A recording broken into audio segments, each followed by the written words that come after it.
কত আওয়ামী লীগের অনুগত জাতীয় পার্টি, তো তাহলে এখন জামাতের জাতীয় পার্টির অনুগত জামাতকে তাহলে নিষিদ্ধ করতে হবে।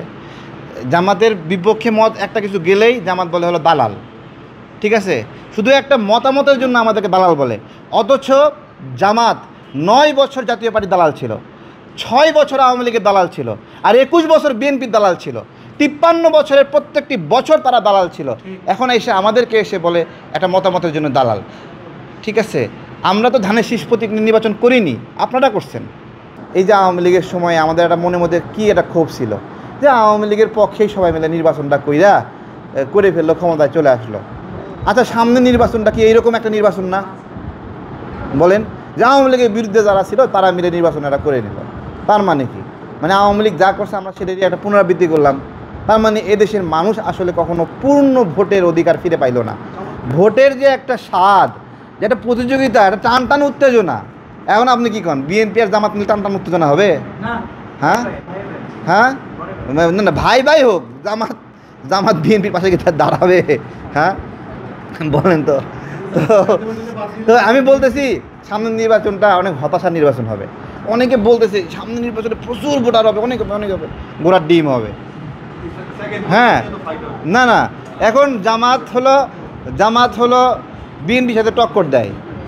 ঠিক আছে, এখন যে জাতীয় পার্টি ইস্যুটা সামনে আসছে, জামাত বিএনপির সাথে টক্কর দেওয়া বাদ দিয়ে এখন জাতীয় পার্টির সাথে টক্কর দেয়। এখন তুমি যদি জাতীয় পার্টির সাথে টক্কর দেবা 2 নাম্বার হওয়ার জন্য, তাহলে ভাই 1 নাম্বার হওয়ার জন্য আর একটা দলকে অপদস্থ করো কেন? তোমার গায়ের শক্তি 150 টাকা ভাব দেখাচ্ছ 1600 টাকা, তাহলে তো হবে না। আওয়ামী লীগ বিষয়ে সর্বশেষ যে বক্তব্য, দেখেন এই বাংলাদেশে 20% মানুষ আওয়ামী লীগের সমর্থক। 20%। আওয়ামী লীগ বলতে আরও বেশি। কিন্তু বাস্তবতা হলো, গতকালকে একটা পোল করছে আমার ইউটিউব চ্যানেলে তারেক টাইমসে, সেই পোলে 8-9 হাজার মানুষ ভোট দিছে। তো 400 মানুষ ওই পোস্টে গালি দিছে যে হ্যাঁ, মানে জাতীয় পার্টির ধুয়ে দিছে। ক্যাপশনের হেডলাইন ছিল জাতীয় পার্টির অফিসে আগুন দেওয়া সঠিক কাজ কিনা। সেখানে ওরা 400টা গালি দিছে, গালি দিয়ে তো আর ভোটে যেতে যায় না, বুঝছেন? এটা জামাত ইসলামের জন্য শিক্ষা। সেখানে 55% মানুষ জাতীয় পার্টির পক্ষ নিয়েছে যে এই আগুন দেওয়া ঠিক হয় নাই, আর 45% মানুষ বলছে আগুন দেওয়া ঠিক আছে। তাহলে এই কয়েকদিনের ব্যবধানে এই যে মানুষের মাইন্ড সুইং, এটা কিন্তু গালিগালাজ করে ধরে রাখতে পারবে না কেউ।